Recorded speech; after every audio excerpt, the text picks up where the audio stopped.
సోనియాకు current బిల్లులకు సంబంధించి ఇగో నిన్న వై సతీష్ రెడ్డి ఏం చేసిండంటే మరి వాస్తవమే కదా, ఆయన చెప్పిన దాంట్లో కూడా తప్పు లేదు కదా. ఏంది అంటే ఏమని చెప్పిండు, నిన్న కరెంటు బిల్లులకు సంబంధించి పరిస్థితి ఏంది అనేది ఉండాలి కదా. మరి కాంగ్రెస్ ప్రభుత్వానికి సంబంధించి అది వాళ్ళు ఇచ్చిన భరోసానే, మనమేమో అడిగింది కాదు, మనం చేసింది కాదు. వాళ్ళు ఏం చెప్పిర్రు అంటే వాళ్ళే ఇస్తా అని చెప్పిర్రు, ఉచిత కరెంటు బిల్లులు కడతామని చెప్పిర్రు. ఎంత 200 యూనిట్లు. దాని మీద నిన్న Y Satish Reddy postal ballot చేసిండు. ఒక్కసారి చూద్దాం అది. ఇక చూడరు, సోనియా గాంధీకి కరెంటు బిల్లులు పోస్టు చేస్తున్న ప్రజలు. 200 యూనిట్లలోపు విద్యుత్ బిల్లులు రద్దుకు డిమాండ్. కాంగ్రెస్ వచ్చాక రెండోసారి బిల్లులు వచ్చిందని ఆగ్రహం. కర్ణాటకలో మాదిరిగా 200 యూనిట్లలోపు రద్దు చేయాలన్న BRS social media convener Y Satish Reddy. వచ్చే నెలల్లో మాఫీ కాకుంటే లక్షలలో బిల్లులు ఢిల్లీకి వస్తాయని హెచ్చరిక. ఎన్నికల సమయంలో రేవంత్ చెప్పినట్లుగా తమ కరెంటు బిల్లులు సోనియా గాంధీ కట్టాలని హైదరాబాద్ ఎల్బీనగర్ నియోజకవర్గ పరిధిలోని నాగోలు బస్తీ వాసులు డిమాండ్ చేస్తారు. ఎన్నికల సమయంలో చెప్పినట్లుగా 200 యూనిట్ల వరకు విద్యుత్తులు పూర్తి స్థాయిలో చేయకపోవడంతో కరెంటు బిల్లులు స్లిప్పు. గతంలో కాంగ్రెస్ నాయకులు చెప్పిన మాటల వీడియోలను కూడిన పెన్ డ్రైవ్ కరెంటు బిల్లులు చేయాలని కోరుతూ లేఖ రాసి కాంగ్రెస్ అధినాయకురాలు సోనియా గాంధీకి పోస్టు చేశారు. రాష్ట్రంలో కొత్తగా ఏర్పడిన ప్రభుత్వం కాంగ్రెస్లో ప్రభుత్వం ఏర్పడిన తర్వాత 2 సార్లు కరెంటు బిల్లులు వచ్చిందని, ఇప్పటికీ దీనిపై ప్రభుత్వం స్పందించకపోవడం పై వారు మండిపడ్డారు. అధికారంలోకి వస్తే 200 యూనిట్ల వరకు కరెంటు బిల్లులు పూర్తి స్థాయిలో కట్టాల్సిన అవసరం లేదంటూ కూడా చెప్పిన పరిస్థితి కనబడుతుంది. ఆనాడు రేవంత్ రెడ్డి చెప్పారని గుర్తు చేసిన పరిస్థితి కనబడుతుంది. 200 యూనిట్లలోపు ఉన్న తమకు కరెంటు బిల్లులు వచ్చిందని, ఎన్నికల ముందుకు ఇచ్చిన హామీలు ఏమైందని ప్రశ్నించారు.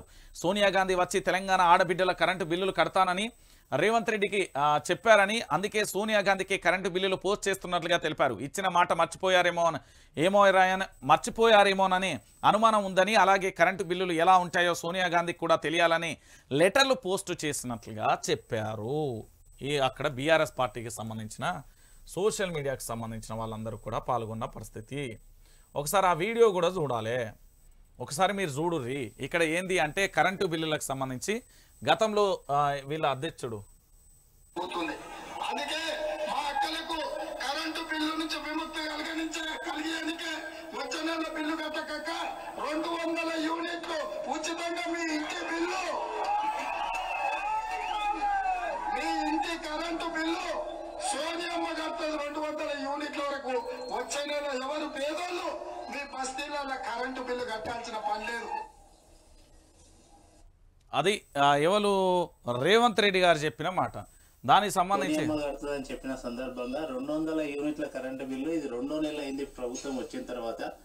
కాబట్టి వాళ్ళు మర్చిపోయారేమో అని సోనియమ్మకి వీళ్ళందరూ కూడా బస్తీ వాసులంతా అక్కలందరూ కూడా వీళ్ళందరూ కూడా సోనియమ్మ మా కరెంటు బిల్లు పంపిద్దాము, మేము ఇంకా కరెంటు బిల్లు కట్టలేదు, వాళ్ళు వచ్చి మా కరెంటు కనెక్షన్ కట్ చేస్తారేమో అని అంటున్న సందర్భంగా కరెంటు బిల్లు అందరూ కూడా ఢిల్లీకి సోనియమ్మకి ఈరోజు పోస్ట్ చేయడం జరుగుతుంది. ఈ కరెంటు బిల్లు సోనియమ్మతో కట్టిస్తారా రేవంత్ రెడ్డి గారు, మీరు కడతారా, మీరు నిర్ణయించుకోవాలి.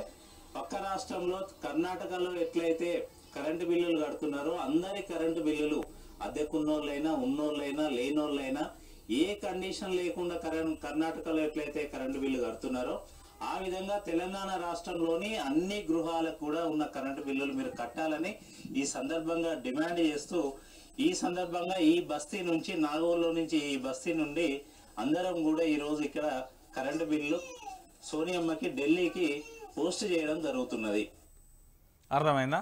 వీళ్ళు ఏం చేస్తున్నారు పూర్తి స్థాయిలో కరెంటు బిల్లులకు సంబంధించి సోనియా గాంధీకి పెన్ డ్రైవ్ కరెంటు బిల్లులు, మరి కరెంటు బిల్లులు కూడా ఎట్లుంటాయో తెలవాలి కదా. కరెంటు బిల్లులకు సంబంధించి వాటన్నింటినీ కూడా సోనియా గాంధీకి పంపించిన పరిస్థితి. ఎందుకంటే వాళ్ళే చెప్పిళ్ళు, ఇది ఎవరు బీఆర్ఎస్ పార్టీకి సంబంధించిన ఇంకెవరు చెప్పలే, కాంగ్రెస్ పార్టీకి సంబంధించిన నేతలు వాళ్ళే చెప్పిళ్ళు, చాలా క్లారిటీగా చెప్పిళ్ళు. ఏమని చెప్పిళ్ళు అంటే పూర్తి స్థాయిలో కూడా సోనియా గాంధీకి సంబంధించి ఇప్పుడు విన్నారు కదా రేవంత్ రెడ్డి గారి ప్రసంగం, వచ్చే నెల నుంచి కాంగ్రెస్ ప్రభుత్వమే కడుతుంది, సోనియమ్మనే కడుతుంది, మరి కట్టమని చెప్పమంటున్నారు. తప్పేమున్నది అలా? వాస్తవమే కదా, గదే జరుగుతున్నది కదా.